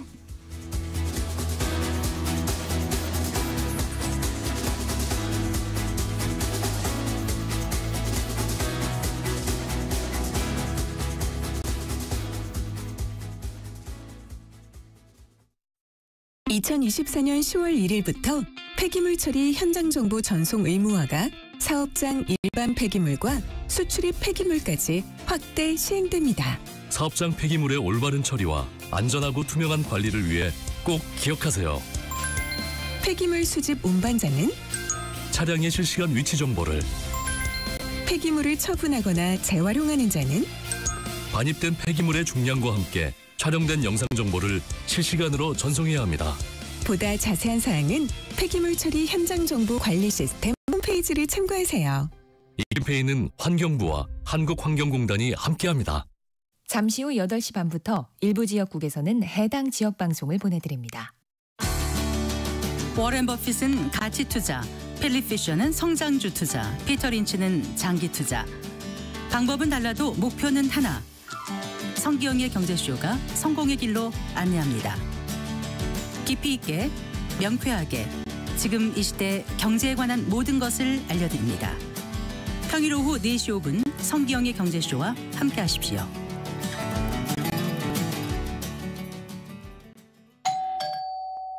편지 왔습니다. 퇴근길 지친 당신에게 힘이 되는 뉴스를 전해드립니다. 매일 저녁 5시 5분 당신과 함께 읽는 세상 이야기 KBS 1라디오 뉴스레터 K. 지금 시각은 8시 30분입니다. KBS.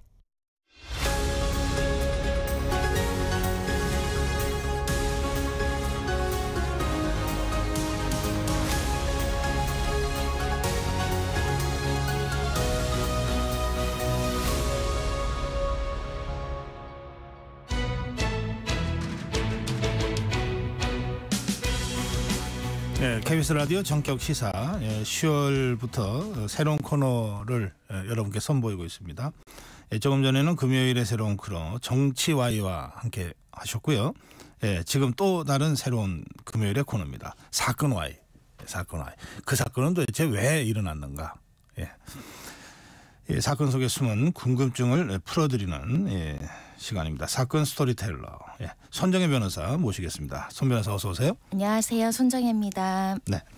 오늘 첫 번째 시간인데 오늘 스토리텔링 해주실 사건은 어떤 사건입니까? 네, 지난 7월에 보도됐던 사건입니다. 경북 봉화에서 일어났던 사건이고요. 그 당시 봉화군의 한 마을이 5명의 이제 피해를 입고 중태에 빠진 살충제, 그러니까 농약 음독 사건이 발생을 했었죠. 네, 기억나요. 네. 그게 마을에 노인회관에서 마을 어르신들이 함께 뭐 식사도 하고 또 차도 마시고 그랬는데 거기서 몇 분이 이제 그렇게 된 거죠? 네, 오리고기를 먹고 이제 경로당으로 이동해서 커피를 마신 정황들이 밝혀졌는데 그 당시 피해자가 4명이었습니다. 그중에 지금 3명은 퇴원해서 건강을 회복한 상태이지만 아직 1명은 의식을 회복하지 않은 상황이고 그 이후에 이제 쓰러진 분 같은 경우는 최근에 이제 사망한 것으로 확인이 됐던 사건이고 일단 충분히 어떤 농약 살인 사건으로 추정되는 사건이었으나 여러 가지 다각도로 수사할 부분들이 많았기 때문에 지금 한 몇 달 지나서야 윤곽이 좀 보도되고 있는 상황입니다. 이 사건을 다시 소환해서 갖고 오셨는데 왜 갖고 오신 거예요? 일단 이 사건의 그러면 진범은 누구일까? 어떤 경위로 어떤 음식의 물질로 이런 피해가 발생했을까? 굉장히 궁금하셨던 사건이었을 텐데요. 네. 그 아까 피해자가 처음에 5명이었고 그중에 1명은 의식이 회복이 안 됐고 1명이 사망에 이르렀다고 말씀드렸잖아요. 네. 그 사망에 이른 80대 할머니가 최근에 사망을 했고 그런데 경찰이 수사 결과 이 80대 A씨라고 하겠습니다. A씨가 피의자로 강력하게 추정되는 사건으로 확인되는 건데요. 즉 피의자인 범인이 이제 사망한 사건이고 이 80대 A씨가 이 다수의 어떤 사람들에게 이런 해를 끼칠 목적으로 커피에 이 농약 성분을 주입한 사실이 어느 정도 드러난 상황입니다. 아, 그래요? 그래서 경찰에서 피의자가 특정됐는데 피의자가 사망에 이르면 우리가 처벌할 수 없기 때문에 공소권 없음으로 가야 되거든요. 네. 그러니까 어느 정도의 범죄의 사실관계나 피의자는 특정이 됐으나 결국은 피의자가 사망에 이르러서 공소권 없음 처분이 예정되어 있는 상황입니다. 만약에 사망한 그 A씨라고 부르자고 했으니까요. A씨가 피의자라면 범인이라면 범인이 커피에 농약을 탔을 거 아닙니까? 그리고 자기가 탄 농약을 탄 커피를 자기가 같이 마셔요? 그렇지 않습니다. 그렇기 때문에 예. A씨가 그 피의자로 조금 추정이 됐던 사건인데요. 네. 그러니까 식당에서 오리고기를 먹고 경로당에 와서 커피를 마실 때 이 80대 A씨만 커피를 먹지 않았습니다. 그러니까 같이 움직였다. 지금 사망에 이른 원인은 그 당시에 커피 안에 있던 농약으로 숨진 게 아니라 네. 이 사람이 쓰러진 일자는 그로부터 사흘 뒤거든요. 예. 그러니까 이 A씨가 그 당시엔 커피는 먹진 않았고 다른 모처 다른 시각에 음독을 해서 스스로 이제 죽음에 이른 것으로 추정되는 상황인데요.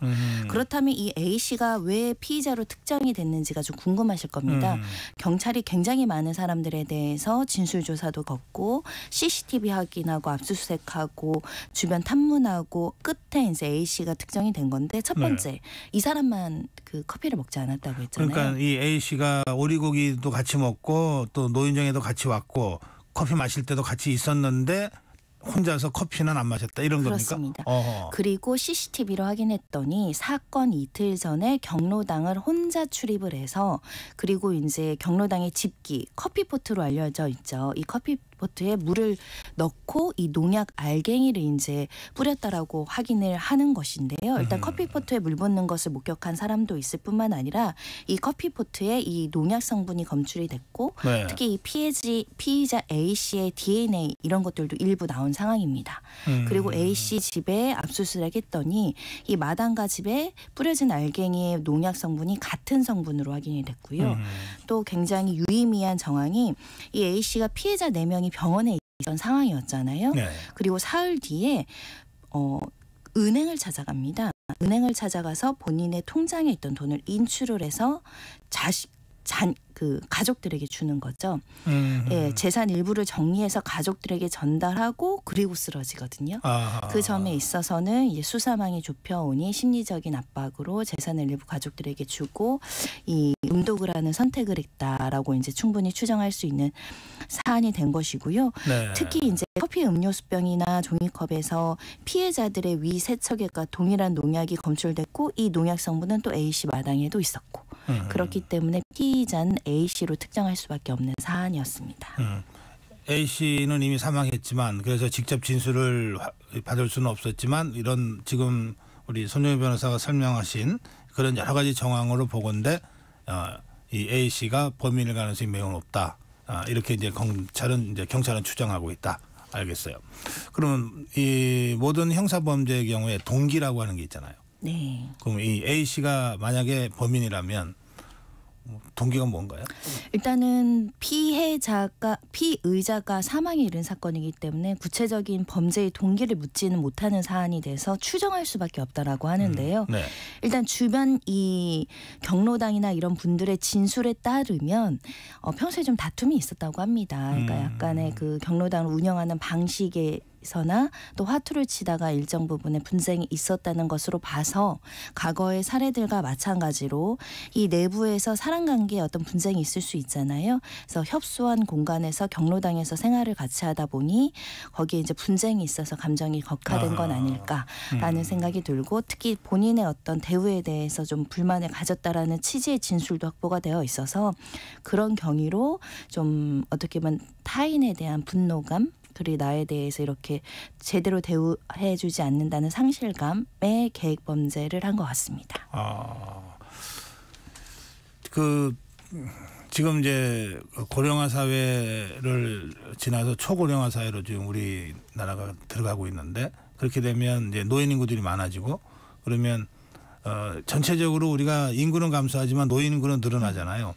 그러면 이제 경로당이라든지 이런 시설에 이용하시는 그 노인층이 더 많아질 거고 그러면 이제 공간의 과밀이라든지 이런 걸로 인해서 이제 이런 유사 사례가 앞으로도 발생할 수 있다. 이렇게 우리가 좀 이제 짐작을 할 수도 있을 것 같은데요. 그렇습니다. 사실은 이 농약, 음독 사건들, 독극물 사건들에서 보여주는 내용들이 주로 마을회관, 경로당을 둘러싼 갈등들이 굉장히 많거든요. 그래요? 그것은 뭐냐면은 사실은 노인분들 나이가 고령화되면은 사회생활이 협소해지고 지역사회에서 아주 적은 사람들과 관계를 할 수밖에 없는데 좁은 관계 속에 또 밀접하게 생활하다 보면 갈등이 생기기 마련입니다. 특히 경로당과 마을회관 같은 경우 경우는 큰 권력 관계는 없지만 그 내부에 또 알력이라든가 싸움이라든가 또 어떤 부녀 회장이라든가 경로당 회장 뭐 이런 직함을 가진 분들끼리 또 어떤 권력 관계를 형성하는 경우도 있고 단체 생활하다 보면 또 소외감을 느끼는 사람들도 당연하죠. 있고 예. 특히 이렇게 이제 주민들끼리 갈등이 있고 하는 어려움이 있는데 또 중재하거나 이걸 해소할 방법도 별로 없는 거죠. 그리고 어르신들이기 때문에 또 감히 누가 이래라 저래라 할 수 없는 상황에서 갈등이 굉장히 깊어지고 또 이제 간혹 가다가는 우리도 고령화 사이에 나이가 많아지시는 분들은 일부 이제 치매 증상 중에는 또 폭력성이 나오는 경우도 있고 의심이 나오는 경우도 있고 굉장히 복합적인 요인으로 시골 작은 사회에서의 그 주민 간의 갈등이 이렇게 강력 범죄로 이어지고 또 주변에는 이런 독극물을 쉽게 구하는 환경도 마련이 되어 시골이라서 농촌이라서 그렇습니다. 특히 이 농약이나 독극물 사건은 보통 힘이 없는 여성이 그러니까 뭐 외압이나 흉기로 누군가를 해치지 못하는 사람들이 좀 더 강한 방식으로 하다 보니까 어르신들이 선택할 수 있는 범죄 도구가 하필 주변에 널려 있다라는 점 때문에 간혹 이런 사건이 발생하는 것 같습니다. 이 인간을 사회적 동물, 정치적 동물이라고 그러는데요. 그 얘기는 뭐냐면 두 사람 사이에 두 사람만 있어도 권력관계가 형성된다는 뜻이거든요. 두 사람만 딱 있는데도 사회적 갈등이 형성된다는 뜻이니까 이런 추세에 대한 고민들을 우리가 같이 해야 될 것 같은데 저기 선정희 변호사 이런 농약 아까 말씀하시잖아요. 그러니까 사실은 주위에 널려 있다고 말씀하셨는데 이 유사 사례들이 많이 있습니까 그러면? 일단은 대표적으로 상주 농약 사이다 사건이 2015년경에 이제 발생을 했는데 이때도 마을 해관 안에 있는 냉장고에 사이다에 이제 농약 성분이 검출이 됐었죠. 그때 피해 컸습니다. 2명이 숨지고 4명이 중태에 빠지는 사건이었었는데요. 수사 결과 이 같이 화투를 치다가 이제 다퉜던 80대 여성이 이 다른 주민들을 살해하기 위해서 이 사이다에 농약을 넣었던 사건으로 드러난 사건이고요. 82세 고령의 노인이었고 이 무기징역형을 선고받았습니다. 사람이 2명이나 숨지는 끔찍한 문제가 발생했기 때문인데요. 나가서 또 청송 농약 소주 사건도 있었습니다. 주민 2명이 이제 소주에 농약이 있었는데 1명이 숨지고 1명이 중태에 빠지는 사건도 있었고요. 또 거슬러 올라가서 2018년경 포항에서 농약 고등어탕 사건이 있었는데 이 아침 식사로 고등어탕을 먹던 주민이 구토 증상을 보였던 사건입니다. 다만 이 사건에서는 냄새가 좀 좋지 않아서 많은 사람들이 먹지 않았습니다. 그래서 크게 다치거나 돌아가신 분은 없었지만 이 또한 경찰 수사를 했더니 전임 부녀회장이 나를 제대로 대우해주지 않는다는 어떤 갈등 속에서 이렇게 고등어탕에 이런 독극 물질을 넣었던 것으로 알려지고 있어서 아까 말씀드린 것처럼 협소한 사회관계 안에서 갈등 관계가 이렇게 누적된 갈등이 이렇게 살인 사건으로 이어지게 됐습니다. 저도 어릴 때 시골 생활을 조금 해서 이 농약이라는 걸 아는데 이 냄새 굉장히 독하거든요. 이걸 넣으면은 예컨대 그 커피에다가 농약을 탔다 그러는데 그 냄새 나서 못 마실 것 같은데 어떻게 드셨나 모르겠네요. 근데 과거에 피해자들이. 출시된 농약 중에는 무생-무치 성분의 농약들이 꽤 많았습니다. 아마 그 고역한 냄새가 났던 건 다른 성분이 가능성이 있어서 이런 문제가 대두되니까 일부러 색깔을 넣고 일부러 고약한 냄새가 나도록 이제 제조 판매하게 되어 있는데 문제는 단종된 농약이 유통이 되고 있거나 집에 쌓여 있는 집들이 있는 거죠. 그러다 보니까 여전히 무생-무치 독극물이 문제시 되고 있습니다. 이게 이제 고령의 그 피의자들인데요. 범인이 고령인데도 막 무기징역 막 이런 걸 나오는 걸 보면 이게 이제 죄질이 안 좋다. 뭐 이런 어떤 사법적 판단이 있었던 모양이네요. 일단 살인은 다른 사람의 생명을 빼앗는 건데 이걸 계획해서 실행했다는 건요.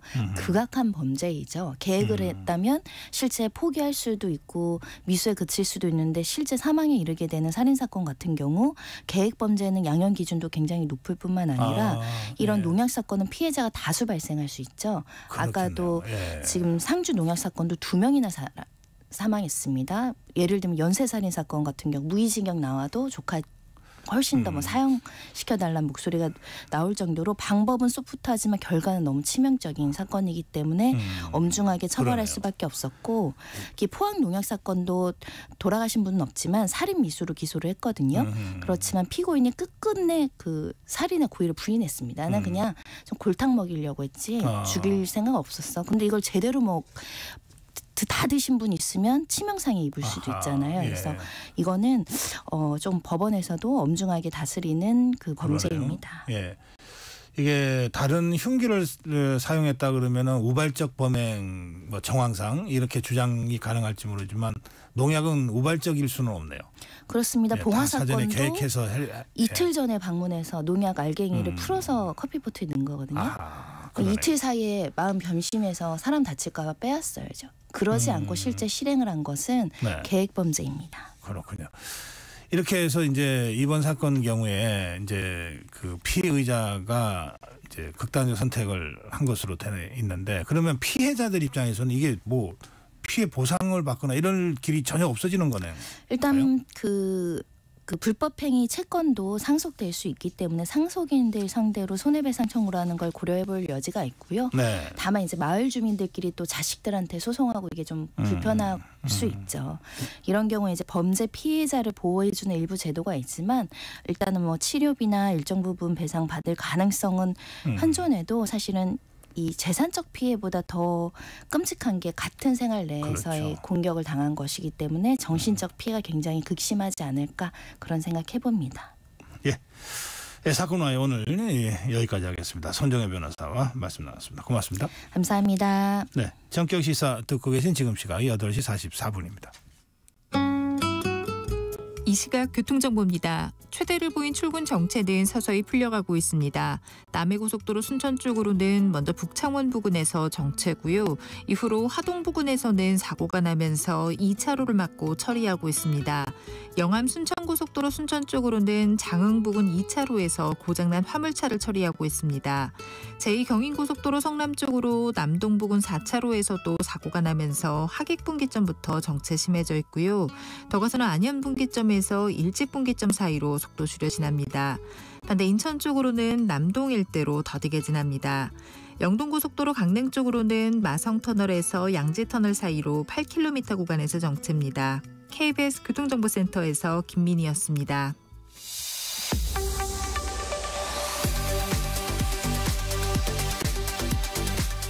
네, 뉴스 키워드입니다. 국민일보 김윤아 기자입니다. 김 기자 어서 나오세요. 네, 안녕하세요. 네, 첫 번째 소식입니다. 쌈 채소 가격이 급등하고 있습니다. 깻잎 가격 한 장 100원. 네. 네, 역대 최고 수준으로 오른 상황인데요. 농수산식품유통공사 가격 정보 보면요. 깻잎 100g당 평균 소매 가격이 3,500원을 넘었습니다. 이게 두 달 전하고 비교를 해보면 한 1,000원 정도 더 오른 건데요. 9월 한 달 사이에 이 평균 가격이 한 3,436원이었으니까 가격 정보를 조회해 볼 수 있는 2014년 이후에 가장 높은 수준입니다. 네. 근데 이건 평균 소매 가격이거든요. 그래서 실제로 대형마트 가면 더 비싸집니다. 보니까 깻잎 30장 한 팩. 이게 뭐 3,900원에서 4,000원 정도니까요. 한 장당 가격으로 따지면 100원을 훌쩍 넘는 겁니다. 그러네요. 네, 깻잎만 오른 게 아니라 다른 쌈채소들 가격도 다 올랐는데요.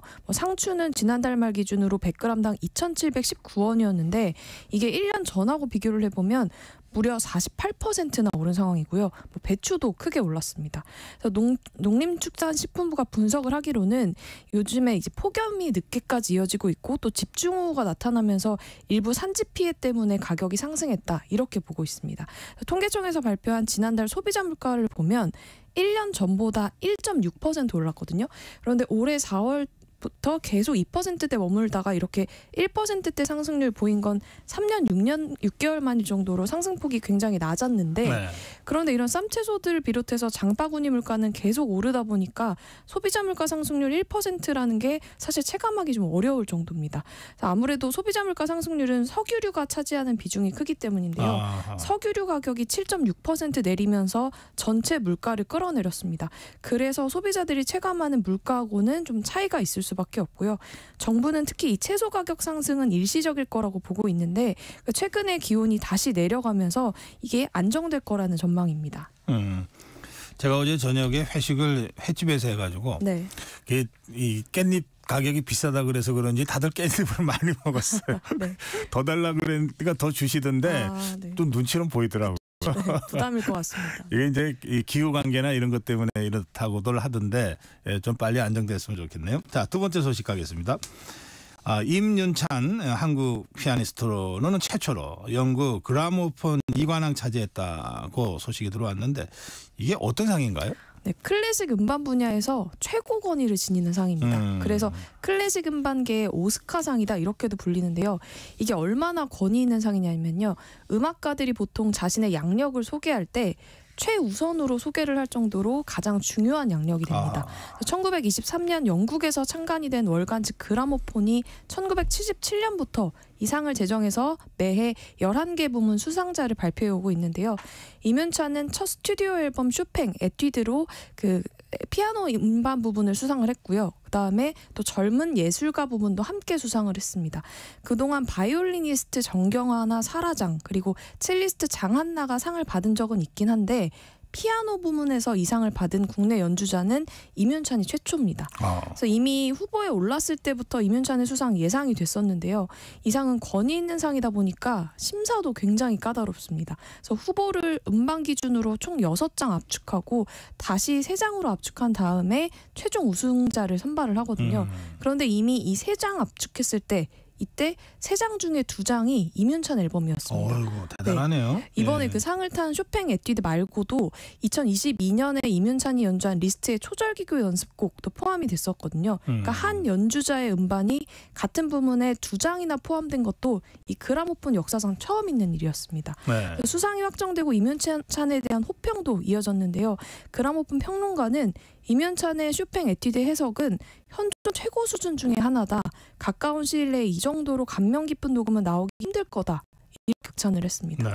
임윤찬이 올해로 20살이거든요. 그러니까 피아니스트 전성기가 이제 막 시작되는 나이입니다. 그러네요. 네, 그렇다 보니까 앞으로의 임윤찬 연주가 더 기대되는 상황입니다. 네, 아주 참 기분 좋은 소식이네요. 네. 자, 세 번째 소식 가겠습니다. 전체 취업자 중에서 자영업자가 처음으로 20% 밑으로 떨어졌습니다. 경기 불황이 계속되면서 장사를 접는 자영업자가 많다는 뜻인가요? 네, 맞습니다. 통계청이 자영업자 통계를 작성하기 시작한 게 1963년인데요. 이렇게 20%대 밑으로 떨어진 건 통계 작성 이래 처음입니다. 올해 1월부터 8월까지 자영업자는 563만 6천 명으로 전체 취업자 중에 19.7% 수준이었습니다. 그러니까 원래 한국이 좀 자영업자 비중이 높긴 합니다. 대부분 생계형 창업인 경우가 많은데요. 지난해 기준으로 보면 자영업자 비중이 23.2%였습니다. 그런데 OECD 다른 국가들 보면 한국보다 높은 국가는 뭐 콜롬비아나 멕시코, 칠레, 코스타리카 이런 정도입니다. 네. 그만큼 한국이 좀 자영업자 비중이 높다는 건데요.